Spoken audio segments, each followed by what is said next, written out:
زړه دې زما له تګ نه رستو رستو ښوی باید رنجو دې کرښې په بڼو ایستلې نه وی باید هی د خپل کن سره وتلی ستا له در نه تږی یعنې په دومره انسانانو کې یو زه وی باید ښه وایي رنځ د محبت سړی یعقوب کړي مګر زما د لاس کرښو کې بې له درده سوی باید قبر په شان د رستورون د میز په شان ماحول وی زما مذهب چې چا پوښتلی هغه ته وی باید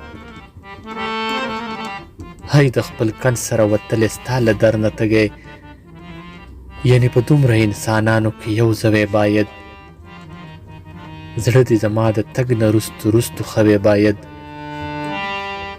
رنجو دې کرښې په بڼو ایستلې نه وی باید رنجو دې کرښې په بڼو ایستلې نه وی باید